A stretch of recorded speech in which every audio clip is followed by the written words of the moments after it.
अजी मत ढूंढो मुझे इस दुनिया की तन्हाई में, मत ढूंढो मुझे इस दुनिया की तन्हाई में। बहुत जोर से हो रही है बारिश, मैं आराम से लेटा हूँ रजाई में। अजी आज की कहानी है मिस्टर बहादुर सिंह की, जिसका नाम तो है बहादुर, मगर वो कतई बहादुर नहीं है, क्योंकि उसे लगता है भयानक डर बारिश में भीगने से। हाजी जैसे आपका फेवरेट शो कहानियों का मंत्रा आता है ना हफ्ते में सिर्फ एक बार, वैसे ही हमारा भोला भाला बहादुर भी हफ्ते में सिर्फ एक बार नहाता है, ओनली ऑन संडे। हाजी औरों को लगता होगा बारिश का मौसम रोमांटिक, मगर बहादुर को तो लगती है भयंकर चिढ़। हर तरफ कीचड़ ही कीचड़, पानी ही पानी, कहीं डूब के मर गया तो। बारिश से निपटने के लिए एक से एक रेनकोट और छातों का कलेक्शन है बहादुर के पास, मगर फिर भी बारिश के मौसम में चाहे तेज धूप ही क्यों ना निकली हो, बहादुर घर से नहीं निकलता, क्योंकि रिस्क नहीं लेता ना बहादुर। भाई क्या भरोसा कब भगवान का मूड चेंज हो जाए और झमाझम बारिश गिरने लगे, भीग जाएगा ना बेचारा है। तो बढ़िया ऑनलाइन खाना मंगाकर खाकर मस्त रजाई ओढ़कर न्यूज में बाढ़ की खबर देख रहा था बहादुर।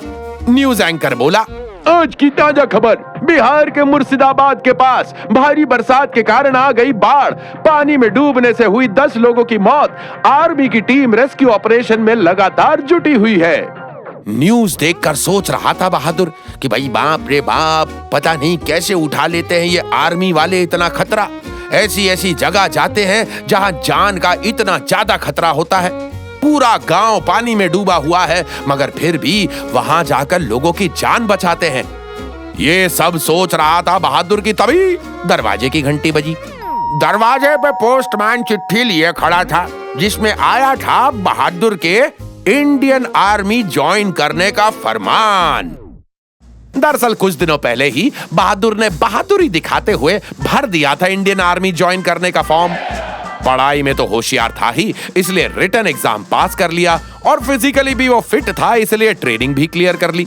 अब आराम से घर पर बैठे वो इंद्रदेव से बस यही प्रार्थना कर रहा था कि भाई ज्वाइनिंग आए तो बारिश के मौसम के बाद आए। मगर हाय, जैसे बिन बादल अक्सर बरसात होती है, वैसे ही बिन मर्जी के उसकी ज्वाइनिंग आ गई, और ज्वाइनिंग लेटर के साथ ही आई आर्मी की यूनिफॉर्म, जिसे फटाफट पहनकर खुद को आईने में देखकर सल्यूट करने लगा अपना बहादुर। भाई वाह, कुछ तो बात होती है इस वर्दी में। वर्दी पहनते ही उसका 44 इंच का सीना सीधा 56 का हो गया। मगर फिर उसकी नजर ज्वाइनिंग लेटर पर पड़ी और बहादुर की सारी बहादुरी हो गई। उसे ज्वाइन करना था बिहार के मुर्शिदाबाद में रेस्क्यू ऑपरेशंस के लिए। ये देखते ही वो थर थर कांपने लगा। जब अपने घर में सारे खिड़की दरवाजे बंद करके महफूज बैठकर भी उसे लगता है बारिश से इतना डर, तो कैसे ज्वाइन करेगा वो आर्मी ऑपरेशंस को, वो भी वहां जहां साक्षात बाढ़ आई हुई है और बारिश है कि 15 दिनों से रुकने का नाम ही नहीं ले रही।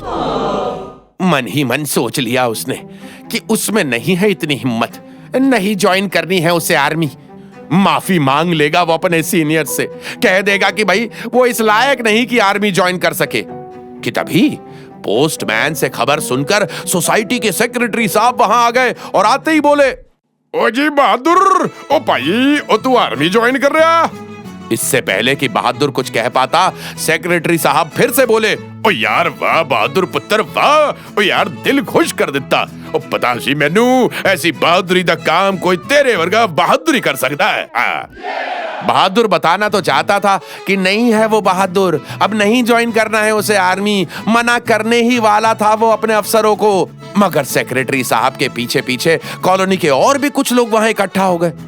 बहादुर के पड़ोस में रहने वाले रईस अंकल, जिनके पास गाड़ी है, बंगला है, नौकर चाकर है, और जो कभी सीधे मुंह किसी से बात भी नहीं करते, वो भी मुंह को सीधा करते हुए बोले, वाह बहादुर वाह, तुमने तो पूरे शहर का नाम रोशन कर दिया भाई। इतना रोशन तो ऋतिक का नाम भी नहीं है जितना तुमने कर दिया है। कमाल कर दिया, मैं प्राउड ऑफ यू। बहादुर फिर से बताने वाला था कि अब वो नहीं कर रहा आर्मी ज्वाइन कि तभी सेक्रेटरी साहब फिर से बोल पड़े, ओ भाई बहादुर, ओ देख भाई मना मत करना यार। ओ 4 दिनों बाद ना 15 अगस्त है, हमारा ना 77th इंडिपेंडेंस डे।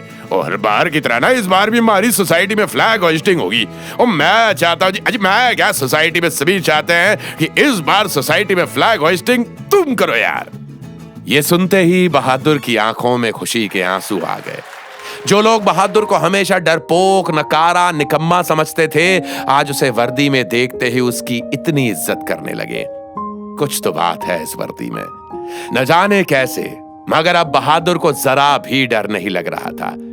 आर्मी की हमारी वर्दी कुछ होती ही ऐसी है। 15 अगस्त को सुबह पूरी सोसाइटी के सामने फ्लैग होइस्टिंग करते वक्त बहादुर ने ना ही कोई अम्ब्रेला लिया था और ना ही कोई रेनकोट पहना था। पहनी थी तो सिर्फ इंडियन आर्मी की वर्दी। जैसे ही बहादुर ने फ्लैग होइस्ट किया, सभी ने मिलकर नारे लगाए। पहले अक्सर सोचता था बहादुर कि पता नहीं आखिर कैसे रह लेते हैं आर्मी के जवान अपने घर, परिवार, गांव को छोड़कर इतने एक्सट्रीम क्लाइमेट्स में भी। कभी इतने तपते रेगिस्तान में जहां टेम्परेचर 50 डिग्री से भी ज्यादा होता है, कभी इतनी ठंड में जहां चारों तरफ बर्फ ही बर्फ जमा होती है और जहां का टेम्परेचर -20 डिग्री तक पहुंच जाता है, कभी ऐसी जगह जहां कई दिनों तक लगातार बारिश होती है और सब कुछ डूब जाता है। इस सवाल का जवाब दिमाग में कभी नहीं आया, बस दिल में महसूस किया जा सकता है। जो उस दिन बहादुर ने महसूस किया इंडियन आर्मी की वर्दी को पहनकर। यह वही ताकत है जिसकी मदद से आजादी की लड़ाई के दौरान करोड़ों देशवासी सूली पर लटकने के लिए तैयार हो गए थे। और यह वही ताकत है जिसने हमारे देश को आजादी दिलाई। और आज भी वही ताकत कायम है देशवासियों के दिलों में, जो हमारे देश को सुरक्षित रखे हुए है। तो आज हमारे भारत के 77वें इंडिपेंडेंस डे के मौके पर मैं M&M टॉकीज की पूरी टीम की तरफ से नमन करता हूं वर्दी की ताकत को। जय जवान, जय किसान, जय हिंद, जय भारत।